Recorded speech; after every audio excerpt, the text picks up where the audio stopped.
Jumuiya yetu hii ya JAI iko katika wiki ambayo inakuwa inahamasisha uchangiaji wa damu, na uchangiaji wa damu unakuwa ni kwa Tanzania nzima.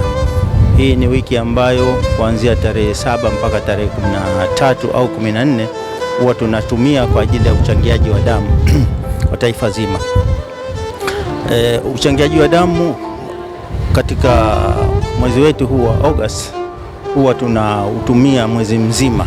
Kwa hivyo haina maana kwamba kama tumefika pahala tukachangia damu kwa wingi, lakini wale ambao wamekosa na wanaona umuhimu wa kuchangia damu upo, basi wanakifanya kitu kinachofanywa, kuwa tunawaruhusu au tunawaelekeza kwamba waende katika vile vituo vya damu salama na waendelee kuchangia, kwa sababu damu ina umuhimu mkubwa sana katika kuokoa maisha ya watu mbalimbali.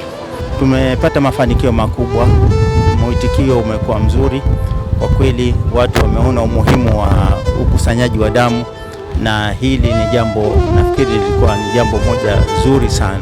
Mtu akiwa anachangia damu kwa hiari, basi inakuwa ni jambo ambalo linaonekana kwamba tayari ameelimika umuhimu wa uchangiaji wa damu. Tunaendelea na hamasa na kuhamasisha watu. Tuna mambo kadhaa.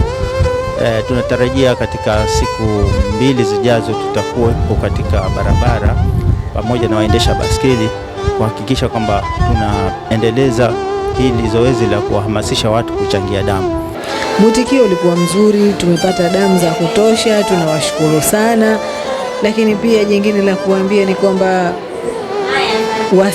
hii siwe mara ya mwisho, waendelee tena na tena, kwa sababu matumizi ya damu yameongezeka na yanazidi kuongezeka.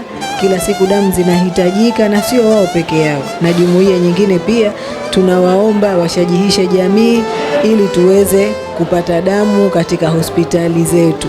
Mwamko uliojitokeza hapa ni mzuri sana.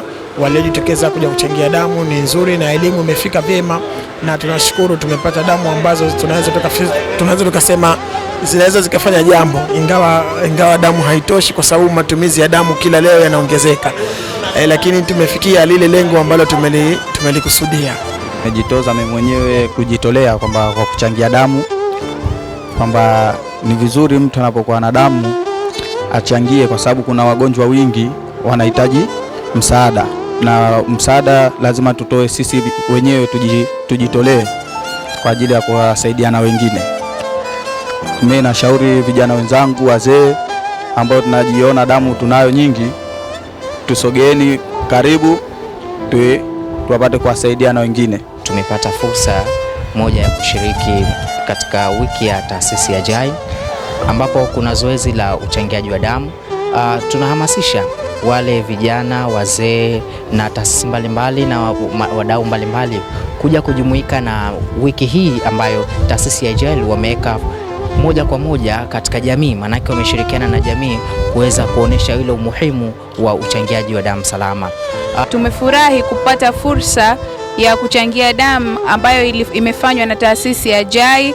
Niwatoe hofu vijana wenzangu ambao wanaogopa kuchangia damu. Kuchangia damu ni salama kwako na kwa ambaye unamchangia damu. Nimejisikia vizuri na nimejisikia faraja kwa sababu nimepata kuchangia damu. Kwanza nimetambua damu yangu ikoje, halafu nimechangia damu, na wahamasisha wenzangu na wao waje katika taasisi ya JAI kwa kuchangia damu. Na ukichangia damu hakuna matatizo yoyote, hupati changamoto yoyote, na unajisikia kama hali ya kawaida.